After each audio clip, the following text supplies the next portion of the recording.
5 seconds. Start.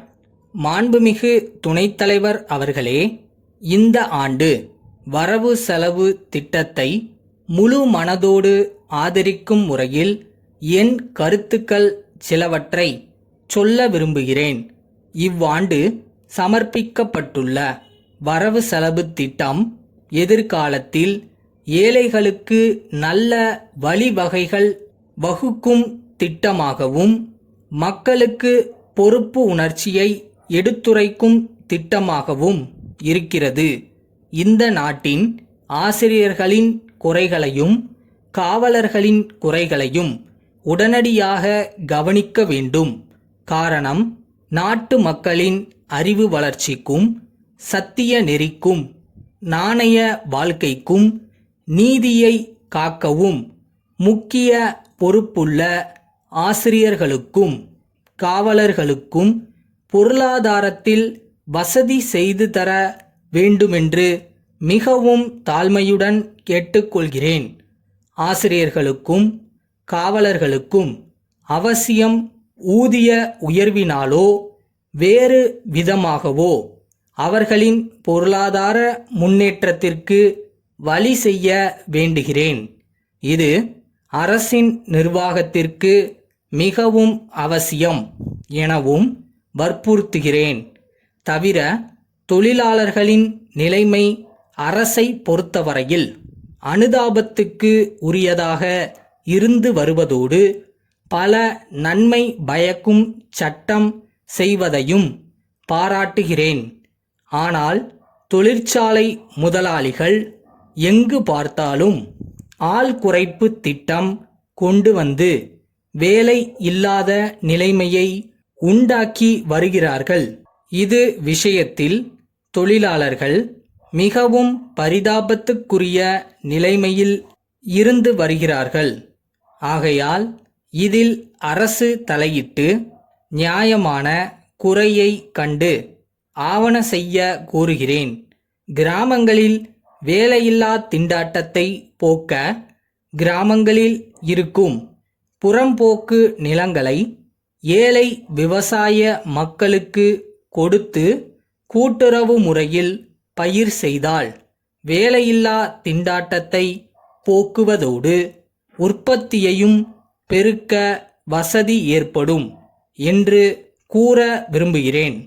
அடுத்து, மீன் பிடிக்கும் தொழிலில் ஈடுபட்டு கடல் ஓரங்களில் வசிக்கிற மக்களுக்கு அரசு தனி இலாக்கா அமைத்து அவர்கள் குறையை போக்க பல முறைகளில் வேலை செய்தாலும் உண்மையில் அரசு நினைக்கிற அளவுக்கு அவர்களுக்கு நன்மை கிடைக்கவில்லை என்று சொல்லலாம். உதாரணமாக, விற்பனைக்கு மீனை கொண்டு போக லாரிகள் ஏற்பாடு செய்யப்பட்டுள்ளன.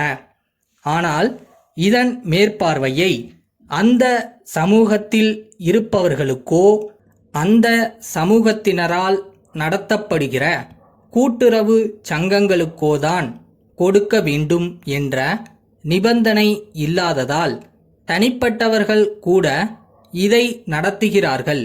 இதனால் சில இடங்களில் இந்த லாரி போக்குவரத்துக்கு முக்கியத்துவம் இல்லாமல் போய்விடுகிறது. ஆகவே இந்த வேலைக்கு அந்த சமூகத்தில் பிறந்தவர்களை முன் வைத்து மீன்துறை வேலை செய்ய வேண்டுமென்று கேட்டுக்கொள்கிறேன். மேலும் இவர்கள் தொழிலுக்கு மிக முக்கியமான கட்டுமரங்களை அரசே முன்பணம் போட்டு வெளி இடங்களிலிருந்து வரவழைத்து மீன் பிடிக்கும் ஏழை தொழிலாளர்களுக்கு நியாயமான விலையில் கொடுத்து இந்த ஏழை சமூகத்தை ஆதரிக்க கோருகிறேன். இதேபோல சென்னையில் சாலை ஓரங்களில் நடைபாதை மேடையில் வாழ்கிற ஏழை மக்களுக்கு வீட்டு வசதி செய்து கொடுத்தால் அது நலமாய் இருக்கும். மும்பை வள்ளுவர் கூட்டமைப்பிலிருந்து சென்னை திருவாளர்கள் முருகன் கூட்டமைப்பிற்கு எழுதும் கடிதம். அன்புடையீர், தாங்கள் நீண்ட காலமாக எங்களோடு தொடர்பு கொண்டுள்ளீர்கள். எங்களுடைய பொருள்கள் நாடு முழுவதும் நல்ல வரவேற்பை பெற்று வருகின்றன.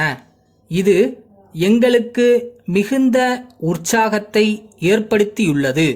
எனவே இப்பொழுது நாங்கள் எங்களுடைய தொழிலை விரிவாக்க முனைந்துள்ளோம்.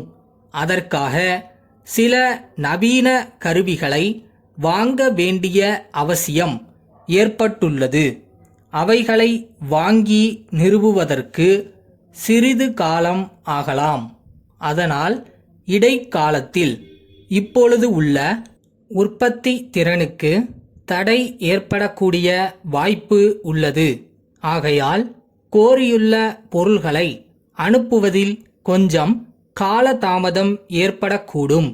புதிய கருவிகள் நிறுவப்பட்டு உற்பத்தியை கூடிய விரைவில் அதிகரிக்க நாங்கள் முயற்சி செய்து கொண்டிருக்கிறோம்.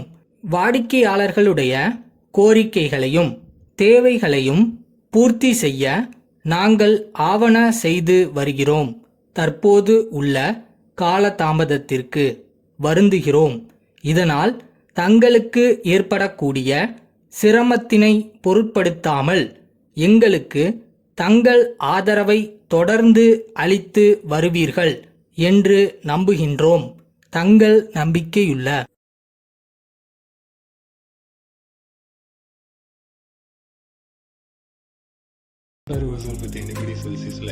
நீங்க தனி, உங்களோட தனி பாதை. நீங்க நினைக்கிறத கண்டிப்பா போய் ரீச் பண்ணுவோன்ற நம்பிக்கையில போயிட்டே இருங்க.